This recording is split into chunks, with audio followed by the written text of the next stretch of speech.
English education hub में आपका स्वागत है। आज हम थॉमस ग्रे की मशहूर ओड द प्रोग्रेस ऑफ पॉज़ी के तीसरे और आखिरी हिस्से को समझेंगे। हम इस कविता की यात्रा के अंतिम पड़ाव पर हैं, तो चलिए देखते हैं कि कविता ने अपना आखिरी ठिकाना कहाँ बनाया। तो पिछले हिस्सों में हमने देखा कि कैसे कविता की आत्मा यानी म्यूज ने पहले ग्रीस को रोशन किया और फिर रोम को अपनी शान दी। लेकिन जब रोम का साम्राज्य बिखरा तो ये दिव्य प्रेरणा कहाँ चली गई? यही सवाल है। थॉमस ग्रे के मुताबिक इस म्यूज ने एक नए देश को चुना, एक ऐसा देश जो ठंडा था, कोहरे से भरा हुआ, और वो देश था इंग्लैंड। यहाँ से पोइट्री का एक बिल्कुल नया अध्याय शुरू होने वाला था। ग्रे इंग्लैंड की काव्य यात्रा की शुरुआत उस नाम से करते हैं जिसके बिना इंग्लिश लिटरेचर की कल्पना भी नहीं की जा सकती, विलियम शेक्सपियर। लेकिन देखिए, ग्रे उन्हें किसी यूनिवर्सिटी के स्कॉलर या पढ़े लिखे इंसान की तरह नहीं देखते। उनके लिए शेक्सपियर थे द नेचर्स डार्लिंग, यानी प्रकृति के सबसे लाडले बच्चे, जिससे ज्ञान किताबों से नहीं बल्कि सीधे कुदरत से मिला था। यहाँ ग्रे एक बहुत ही खूबसूरत तस्वीर बना रहे हैं। वो कहते हैं कि प्रकृति ने शेक्सपियर को तेज धूप और गर्मी से बचाकर एवॉन नदी के किनारे अपनी हरी भरी गोद में सुलाया, और वहीं उस माइटी मदर यानी शक्तिशाली माँ ने अपना ऑफुल फेस उस बच्चे के सामने प्रकट किया। अब यहाँ एक बात समझना जरूरी है। ऑफुल का मतलब यहाँ डरावना नहीं है। उस जमाने में इसका मतलब होता था ऑ इंस्पायरिंग, यानी इतना विशाल और भव्य चेहरा जिसे देखकर आप हैरान रह जाएं। ग्रे यहाँ एक बहुत ही पावरफुल लिटरेरी डिवाइस का इस्तेमाल करते हैं जिसे कहते हैं पर्सोनिफिकेशन। इसका सीधा सा मतलब है किसी बेजान चीज या एक आइडिया को इंसानी गुण दे देना। तो यहाँ नेचर सिर्फ पेड़ पौधे या मौसम नहीं है, बल्कि वो एक माइटी मदर, एक शक्तिशाली माँ बन जाती है जो शेक्सपियर को पाल पोस रही हैं। इस एक इमेज से ग्रे ये बता देते हैं कि शेक्सपियर की प्रतिभा का सोर्स कोई यूनिवर्सिटी नहीं बल्कि खुद प्रकृति थी। अब वो प्रकृति माँ उस बच्चे यानी शेक्सपियर को कुछ उपहार देती है। पहले एक पेंसिल, ताकि वो शब्दों से दुनिया की खूबसूरत तस्वीरें बना सके, और फिर दो सोने की चाबियां। ये कोई आम चाबियां नहीं है, ये इंसानी जज्बातों के दरवाजे खोलने की चाबियां हैं। एक चाबी खुशी के दरवाजे खोलती है, दूसरी डर और दहशत के, और तीसरी दिलों में सहानुभूति के आंसू ला सकती है। तो ये गिफ्ट्स असल में शेक्सपियर की लिटरेरी जीनियस का पूरा ब्लूप्रिंट है। पेंसिल उनके शब्दों से जीती जागती तस्वीरें बनाने की कला है, और वो सोने की चाबियां, वो उनकी अलग अलग जॉनर्स पर बेहतरीन पकड़ को दिखाती हैं। खुशी की चाबी से उन्होंने अपनी कॉमेडीज लिखी, डर की चाबी से उन्होंने ट्रेजेडीज लिखी जैसे मैकबेथ या हैमलेट, और सहानुभूति के आंसुओं की चाबी, वो उनकी ऑडियंस के साथ गहरा कनेक्शन बनाने की अद्भुत शक्ति है। शेक्सपियर के बाद ग्रे इंग्लिश पोएट्री के दो और महान स्तंभों की बात करते हैं, जॉन मिल्टन और जॉन ड्राइडन। लेकिन वो इन्हें एक साथ नहीं बल्कि एक दूसरे के विपरीत खड़ा करते हैं। एक कवि वो है जिसकी नज़र हमेशा आसमान और ईश्वर पर रहती है, जबकि दूसरा कवि धरती पर शान और शक्ति की कविता लिखता है। चलिए देखते हैं ये कॉन्ट्रास्ट कितना जबरदस्त है। ये लाइंस जॉन मिल्टन के लिए हैं। ग्रे कहते हैं कि वो किसी से कम नहीं थे।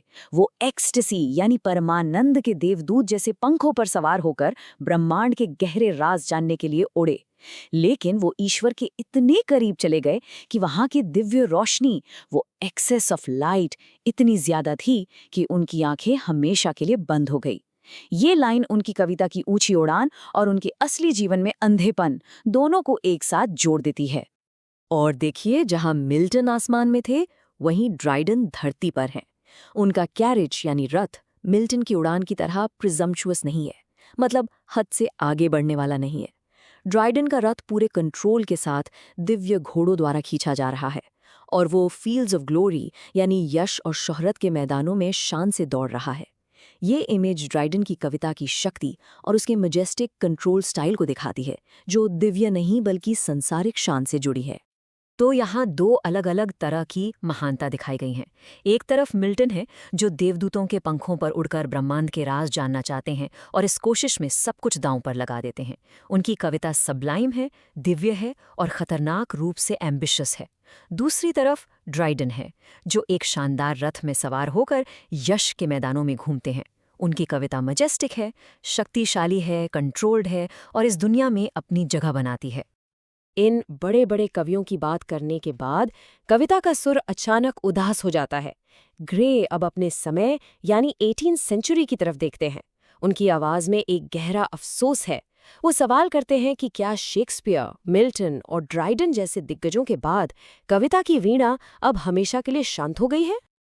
बस ये एक छोटी सी लाइन पूरी कविता का मूड बदल देती है। But it is heard no more. अफसोस, वो संगीत अब सुनाई नहीं देता। ग्रे को लगता है कि मिल्टन और ड्राइडन के शब्दों में जो आग थी, जो शक्ति थी, वो उनके अपने समय में बुझ चुकी है। उन्हें अपने आसपास वैसी प्रतिभा कहीं नजर नहीं आ रही। और इसी दुख में वो पुकार उठते हैं, ओ दिव्य वीणा, अब कौन सा हिम्मत वाला कवि है जो तुम्हें जगा रहा है? ये एक रिटोरिकल क्वेश्चन है। उन्हें जवाब पहले से पता है, शायद कोई नहीं।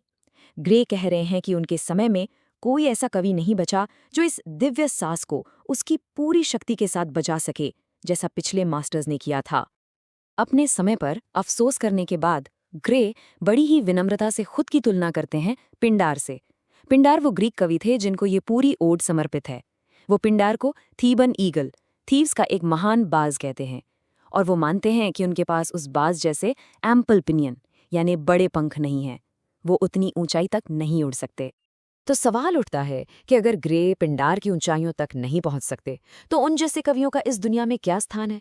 इस ओड के अंत में ग्रे सफलता की एक नई परिभाषा देते हैं, एक ऐसी जीत जो शोहरत और शक्ति से बिल्कुल परे है।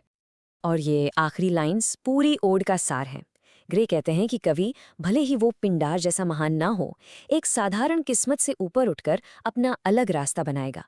और फिर आती है वो आखिरी सबसे powerful line, Beneath the good, how far, but far above the great। इसका मतलब है, हो सकता है कि एक कवि गुड यानी सच में नेक और अच्छे लोगों से नीचे हो, लेकिन वो हमेशा ग्रेट यानी दुनिया के शक्तिशाली, अमीर और राजनीतिक लोगों से कहीं ज्यादा ऊपर है, जिनके पास सच्ची कला की परख नहीं होती। तो चलिए इस तीसरे हिस्से की पूरी यात्रा को समेट लेते हैं।